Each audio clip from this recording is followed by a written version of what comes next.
Goes high into the 28. Good run off the 2 for Dill. Hello everyone, and thanks for joining us on our brand new home for the area's only local auto racing show. I am your host, Bryon Graff. You see the new look, and we'll soon be joined by an always familiar look. Curt Keene with his Keene Observations. Our driver guest is a regular in the Tundra Super Late Model Series. Let's start things off with the Fan Appreciation Night at Golden Sands Speedway a week ago Friday. Starting with the Super Stocks, Phil Maloff in the 32 grabs the early lead until Jeff Nowak moves to the front. A caution comes out with 15 laps to go as Matt Komatz and John Zuck tangle on the back stretch, the damage ending both their nights. Both drivers would be okay. Back under green, Nowak still in front. Final lap, Matt Rakowski and Wyatt Brooks bearing down, making it 3 wide, with Rakowski winning by a nose, followed by Nowak and Brooks. The car was good tonight, you know, and we tried in a heat race, we tried the outside lane, we got there and it worked, and I thought that we didn't make any changes to it and it was going to be a good car, and it turned out. Super Late Models A feature, Renee Shanaha and Travis Vohm set the pace. Vohm in front for a while until fast timer Ty Majeski catches him. 2 laps to go, there's contact between the two, sending Vohm into a spin. Both drivers sent to the rear, handing the lead over to Jim Sauter Jr., who goes on to win. Dean Zakcheski takes second, Frank Nitsky third. Sauter Jr. moves back in front of Reagan May for the points lead. Yeah, I mean, there's always the chance. You know, I was battling hard on the outside of the 19 car, and I could see the 91 and the 711 they were touching and battling, you know, like you're supposed to be racing. And, you know, yeah, it's kind of a gift, but I'll take it any way I can get it at this point. The Rock 94.7 Pure Stocks, Carl Jeanette in the 16, clocking the fast time for the 4th time this season. But it was Hunter Kramer who was fastest in the feature. Kramer out front early and throughout on the way to victory lane. Carter Kauth second, Jeanette third with a 78-point standings lead. The 4-cylinder lower feature went to Corey Stevens, who got out front early and captures the checkered flag, followed by Tim Finstad and Mike Wagner. Now the upper feature, where George Seliger started on the outside pole, and it was his race to win from there. Adam Krakowski puts together a great effort, moving through the field to finish second, followed by Keith Wasik. Krakowski has a 12-point lead in the points chase. And the cruiser win goes to Kuhn and Mansell. The following night, the Tundra Series visited State Park Speedway. Check out the show, which was highlighted by the Vapor Lounge 75. Mike Litchfield moved in front on the 5th lap with a 75-lap feature, and it stays that way until the 28th lap when Ryan Farrell cuts a tire and spins. The restart matches Litchfield and Dalton Zier, who was making his 2nd start at State Park Speedway. Moving ahead, those two duking it out for the same spot when Zier gets spun out. Litchfield takes responsibility, so everyone keeps their positions, but the damage knocked him from the race. Meanwhile, Reagan May's machine has a fire under the hood. She got out okay, and a red flag has to come out for the cleanup. Back to racing. Zier in front and into victory lane, holding off the hard-charging Ty Majeski and Dan Lensing. Last week, Tim definitely put the schooling on me, and I came here today and practiced, and I did a lot of practice laps. Moved my line around, tried to work towards what Tim was running around the track. The Budweiser Fabiano Brothers Limited Late Models belong to Justin Mondyke, the 44 car clocking the fast time, winning the heat and sweeping right through the feature. Jordan Thiel, who had the lead late, finishes second with Mondale Peters third. Mondyke with a 113-point lead over Phil Maloff. It was cool to get the clean sweep tonight with the late model, and had to start in the back because we were fast and everything, and that's fine. I was worried I was going to get boxed in, but everything played out. Passed all the guys on the outside, and it all worked out. The Krieger Insurance Pure Stocks saw Nick Erickson Jr. and Travis Vohm battling it out up front. Meanwhile, the fast timer Tim Nalrocki moves up to second. Then a caution flies with 2 to go as Brock Heinrich spins in turn 4. That sets up every man for himself. Erickson, Nalrocki, Dylan Mackesy, and Vohm. Erickson emerges with the win, followed by Nalrocki and Mackesy. You just run hard and pin it to the bottom. That's all you can do. You start watching your mirrors, that's normally not going to end up good for you. Just as he was in the limited lates, Justin Mondyke was fast in the Snap-on Mini Mods, picking up fast time. Jimmer Leets in front until it's taken away by Adam Eckes, who wins the feature.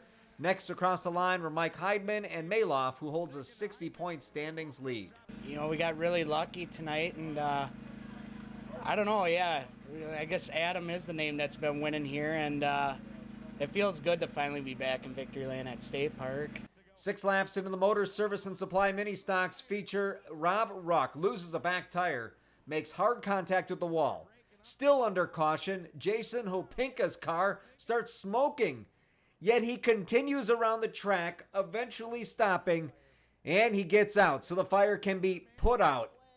Back to green flag racing. Zach Onson gets out front and wins the feature, ahead of Jerry Brickner and Greg Blount. Brickner holds a 30-point lead. Levon Vandergeest had the fast time and quickly moved to the front in the Bandoleros, along with Caleb Winter and Luke Fenhouse. Colin Slife spins with 7 to go, bringing out the caution. Vandergeest takes charge on the restart, wins the feature that he said he was racing in honor of his grandmother. Fenhouse has a 22-point lead in the standings. Curt Keene joins us now for your weekly dose of Keene Observations, and we're going to start out with Dalton Zier winning the Tundra race at State Park Speedway, his 9th win in the series. It was his 2nd appearance at State Park Speedway. So, Curt, what did he take away from his first appearance? Well, he said in his interview the week before, he finally learned the line, but he still didn't know the line to run out of 3 and 4 at State Park. Tim Sutter taught him a lesson the week before, and they made contact the week before, but he learned how to protect his line. It was a good race. Good to have the Tundra Series. You know, it's a group of folks that you buy into the program, and it just was good to have them there, and a bunch of new guys making visits to State Park. But Dalton Zier, of course, the man to beat. Ty Majeski had a chance, but nobody was going to beat Dalton on Saturday night, and it was good to see him win. And I think that's a record for the Tundra Series with another victory, and he's been a staple, a champion. So you know, he was the guy that I think everyone expected to win last Saturday. Now we'll go back in time just a little bit. The last time since you and I spoke in studio, at least, we hadn't seen the Marshfield race. So the Marshfield, Dick Trickle, 71, Ben Pettis, defending track champion, had a great car coming in. Yeah, another great car for Ben, and it's great to see him back at State Park Speedway. He had fast time. They ran on a different tire. They switched to a new tire at Marshfield. The cars were moving a lot faster, and it was good for racing. And it was one of those races that there wasn't any cautions. I believe it went caution-free. Just a great race at Marshfield, and a good crowd. I believe there was one of their best crowds of the season, and some good racing even in the support divisions as well. That was good to see. We also got to see the Paul Menard car was out there, and the truck as well. So fans got to get their picture taken with some equipment. Yeah, and they even let them get in those cars. Those were actually former race cars that are now show cars.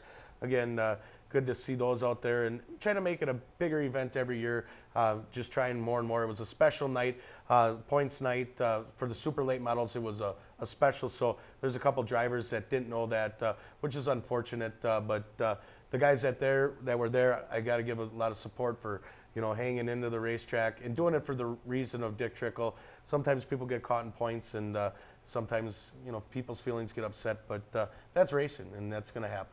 We have to turn to a slightly different tone now for something that happened outside of the racetrack. Dan Weinfurter, who raced at Marshfield and Golden Sands, involved in a single car crash that took his life during this past week. Very sad moment. You see the outpouring of support on Facebook and the people who have known him. And really, once again, I don't know how many times you and I have talked about it, how tight-knit the community is when it comes to racing, but the loss of the life of Dan Weinfurter. Yeah, and Dan Weinfurter was one of those up-and-coming guys that actually won plenty of features. Him and Carl Jeanette were battling side by side, and you know, he was involved in a car accident, and Dan donated his organs and to other people in help, and you know, it's going to be different. I know Carl Jeanette, one of his competitors, put a 4 on his car, you know, because he wants to be side by side, because that's how they raced. And you know, Dan, his father Greg, heck of a racer. His uncle Bryan's a great racer. You saw a few weeks ago, they both had a clean sweep. I watched one of the former shows the other day, and just to know that Dan won't be there, and I know that the support of the other families was just, it's been great, and I'm sure, you know, there'll be some other special things that we can do for Dan and his family at the racetracks. It's going to take a little time, and it's all fresh, but you know, our thoughts are with the Weinfurter family. Really had a recognizable car, that purple number 4. Purple people eater, yeah. And people, and some of the decals that'll be coming out. So more than just Carl Jeanette having some sort of remembrance for him. Yeah, it's just unfortunate, and I know our racing family will come together. So. All right, thank you, Curt Keene, for your Keene observations this week. We're going to take a break. Curt will come back in just a couple segments for our driver interview. When we come back, our fuel strategy, we're going to see how that plays out in a big role in helping a Wisconsin native into victory lane at the Tricky Triangle. It's brought to you by Brickners of Wausau. The 2015 Dodge Challenger SRT Hellcat is the most powerful muscle car ever. The Scat Pack is back. Dodge Charger SRT 8. Save big at the summer clearance event at Brickners of Wausau, North Central Wisconsin's larger Chrysler, Dodge, Jeep, and Ram dealer. Do you like to walk? Do you want to live longer? You will love square dancing. Friends you meet for life. Marvelous people. How does that meet people? I love it. Love it. I love square dancing. The fun, the family. Great variety of music. The camaraderie. You're young. It's fun. Try it, you like it. Call 715-544-7969. Visit WisconsinSquareDancing.com for more information. First lesson free, singles and couples welcome. Country Fresh Meats. Fresh is in the name, and that's what we serve. Nothing but the freshest meat products from local farms in the area. No preservatives needed. Just your pork, beef, and sausage the way it's supposed to be. With special packages and gift baskets, you can be sure to get the best bang for your buck. We pride ourselves in tailoring our products to what you need. Whether it's for a family get-together or party, we can create special orders to fit what you need. Taste the difference quality makes. Country Fresh Meats, from our farms to you. It sits quietly, patiently, like it's stalking prey. Then suddenly, it awakens. The 2015 Dodge Challenger SRT Hellcat with unprecedented 707 horsepower at Brickners of Wausau.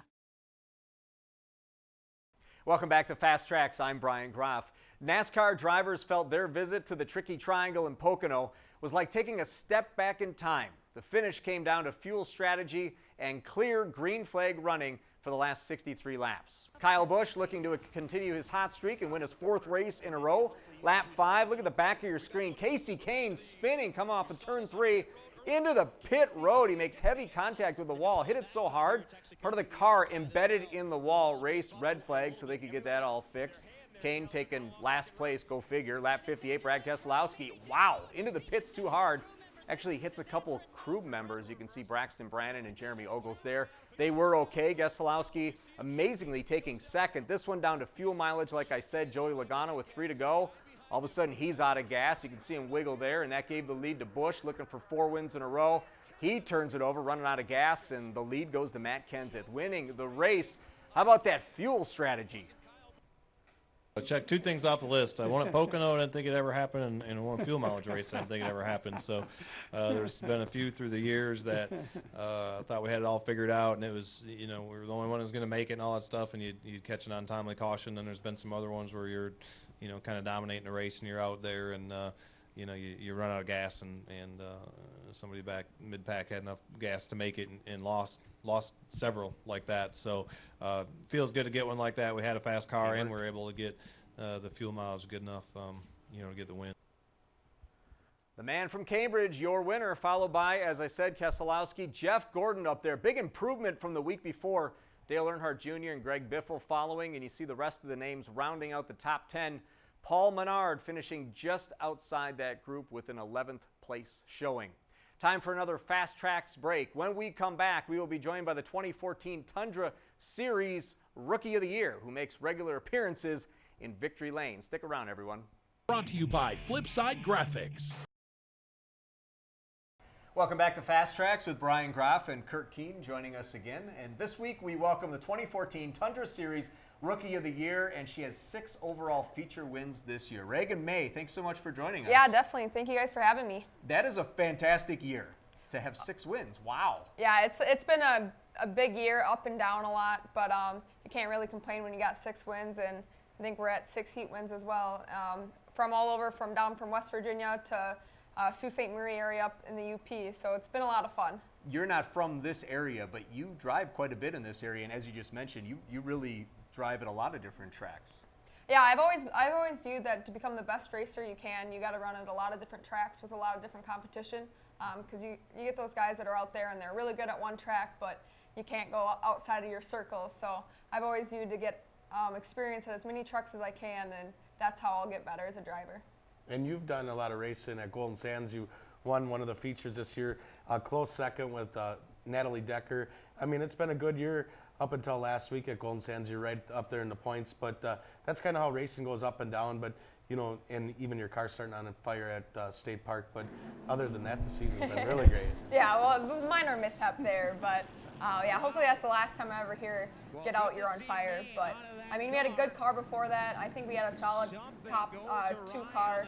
I mean, I don't know if we had anything for Dalton out there, but if we would have got a yellow flag and we would have gave him a run for his money, that's for sure. And you said you even did kind of had a hissy fit out on the racetrack. I think Ed even got that on video, but we won't say anything about it. Oh yeah, it was just more disappointment just to have such a good car. I mean, I started 13th, and by 28 laps in, I was up to 4th already. So to have a car like that to go up in smoke is a little disappointing, and a lot of hard work goes into it. And I just saw the hard work that I had in front of me the next week. And most of your racing is funded out of your own pocket, right? Correct. I mean, we have our few sponsors. This year, we were chosen as one. I was chosen as one of the 7 national drivers for the KDDP, which is the Quickie Driver Development Program. So that's been a huge addition to our team. Other than that, Coleman Racing Products has been a huge backer in the last 2.5 years or so. But without them and my crew, who's all volunteer, I wouldn't be able to do what I love. So. How did you get into that Quickie Development Program, and what's involved?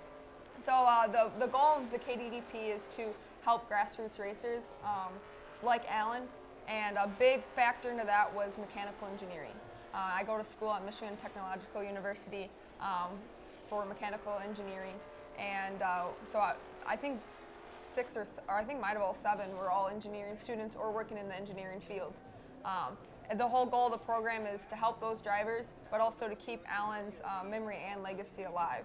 So it was an application process. I think there was 78 people that applied, and then they went down to a final 15. From there, they did phone interviews with all the board members and chose the final 7 from there. Now, speaking of the engineering students, I saw you got away from the track to go to Lambeau Field. I did. I started a co-op at Oshkosh Corporation back in January, and so for one of their intern events, we got to go to Lambeau Field for the day. Got paid, so can't really complain with that. Wow, that's so good. It was a lot of fun, and a lot of Michigan Tech students are doing co-ops or internships there, so it's cool to hang out with them again. So with you doing all that stuff with school, what does your future hold for racing? Obviously, you want to have a nice career with what you're going to school for, but is your goal just to be a local short track racer, or do you have goals to make it further? I mean, just like any other racer, I think we want to make it to, as far as we can, to the NASCAR level. But if you don't know the right people and don't have the financial backing, it's kind of hard to do that now. So that's why I chose to go for mechanical engineering. It kind of plays hand in hand with racing. So if I can make it to the top, which would be awesome. Otherwise, potentially working down in NASCAR with one of the teams as a car engineer. But other than that, I'm happy with what I'm doing. So staying around the area. I mean, Wisconsin has the best short track racing there is right now. So racing here is just as high on that priority list. Is that fun for you with the engineering background to take a look at the car and try to figure out what's working and what's not, and how can we make it faster? Yeah, definitely. I mean, I think it improves me as a driver, having that background knowledge on the car. We've always been a family-run and owned team. So I've worked on, I mean, when I started racing go-karts when I was 10, and I was the kid that was back changing gears, and while my brother was running around playing on the dirt mound with all the other kids. But I think it's been good to be hands-on in that aspect, and I did an internship last summer with Coleman Racing Products, and that was really cool being able to apply my engineering to test and development parts. So I can't really complain about that either. What would you say is your biggest win so far? I would have to say probably Tundra last year. I won at La Crosse. It was my first time. I was there once to watch, but it was the first time they were having a car, and we struggled all day in practice, and we were bottom of the charts, which is a little bit discouraging. But then we go out there and qualify 10th, so out of, I think there's 32 or 33 cars, so can't really complain about that. And then to win it from the outside, it was pretty cool when Carlson comes down and says, "Nobody does that but me here." So it was pretty big. The fans loved it. I just didn't know any better than to race because I love the outside, but apparently lacrosse, the top 3 cars usually choose the bottom. Right. So You are it was right a on lot of fun. I was surprised too. Night we had a race up at State Park, but hearing that you picked on those cautions, go to the outside, like you don't let Steve Carlson get that, and then you just blew their doors off, which was awesome because he's actually the king of lacrosse, Steve Carlson, and for her to do that, that was pretty exciting to see. What win would you love to have on your resume? Man, I don't know if I could actually pick one, to be completely honest. I mean, I like where I'm going on track right now with getting as many wins as I can this year. It took me a long time to get my first super late model win. I got it last year at Marshfield towards the beginning of the season. But we had a lot of ups and downs before that. So just to be able to have 6 already and being so close to the championship at Golden Sands Speedway, this is kind of one of those things we didn't plan on running for points, but I won the first night out there. So we're like, okay, now we got to come back. So me and Jim Sauter Jr. have been going back and forth, swapping each week. So crossing my fingers, he is the lead right now, so it should be my turn with 1 race left. Right. But Exactly. we'll see how it goes, and that's just exciting to be that close to a championship and still being pretty early in my career. We have something we call the checkered finish. So Curt and I are going to go back and forth with questions, and this is to get to know you a little bit better away from the track. So Curt, you get to start. What was your first street car? I had a Volkswagen Jetta stick shift. Well, she's younger, so not like those 70s pickup trucks. Yeah, like some this of is the a other little, guys. no pickup truck there. What would be your dream car? I would have to say either probably a Jeep Wrangler. Okay. And what was your first job? I worked as a barista at Freddy's Coffee House, in which I then moved up to being the manager when I was 15. So it's pretty cool. That's good. Who's your favorite NASCAR driver? Kyle Busch, just because of all the controversy that he causes, and that's what I love about him. And it's checkers or wreckers, Yep. right? If you could race at any track, at any level, which track would it be? Wow. I would actually have to say Winchester. I raced there back in 2010 with the Super Pro Series, which is now the CRE Jags Crate Series. I love that track. That has been my favorite track since I ran there. Lacrosse is a solid second now, but it was a lot of fun. It's a unique track. Yeah, so. yeah, definitely. What would be your favorite thing to do away from the track? Away from the track, I love riding horses. I don't get to do it much because we're racing, but if I wasn't racing, that's probably what I'd be doing. And when you're not racing, you're at the racetrack. Yeah, exactly. Or studying. Right. That's our checkered finish. Who are your sponsors that you'd like to thank? I definitely want to thank, obviously, the KDDP for giving me this opportunity to progress my racing career as far as I can, and with their support has been tremendous this year. Definitely have to thank Coleman Racing Products and ProLite, everyone there, Dalton Zier and Gene Coleman and Dickie. They've been a huge supporter and really turned our program around within the last 2 years. Other than that, I got to thank Bullet Bedliner of Green Bay. So if you guys need any kind of truck accessories, find them on Facebook. They got some good deals there. And of course, Clancy Automotive of Kaukauna. He's done our paint since I can remember. So it's really nice to have that support. That's fantastic. You gave endorsements. You didn't just list off the sponsors. You endorsed them as well, so you use them. Our thanks to you. We also have a couple gifts for you. This is Country Fresh Meats. We have a $25 gift card. Thank you. And a FastTrax t-shirt. We have that for you. Our thanks to Reagan May. Thanks so much for joining us. Thank Good luck you. the rest of the way. Thanks. And if you guys get a chance, go to Reagan May Racing on Facebook, and you can follow along for our schedule, our results, and any other events that we're going to be doing this year. And you're on Twitter as well. Yes, at Reagan May Racing. Pretty easy to remember. We got all that in there. Thank you so much for being with us. We will be back after this. Brought to you by Country Fresh Meats. Country Fresh Meats. Fresh is in the name, and that's what we serve. Nothing but the freshest meat products from local farms in the area. No preservatives needed. Just your pork, beef, and sausage the way it's supposed to be. With special packages and gift baskets, you can be sure to get the best bang for your buck. We pride ourselves in tailoring our products to what you need. Whether it's for a family get-together or party, we can create special orders to fit what you need. Taste the difference quality makes. Country Fresh Meats, from our farms to you. Looking for a high-impact way for your business to stand out from the rest? Flipside Graphics specializes in vehicle wraps, vinyl graphics, and much more. Cutting-edge graphics with professional results is what we stand for. Have a large fleet that needs to be flipped or shirts to be embroidered? Our design team will handle every aspect of the project from start to finish. We design it, we wrap it, we flip it. Call Flipside Graphics today. and stand out from the competition.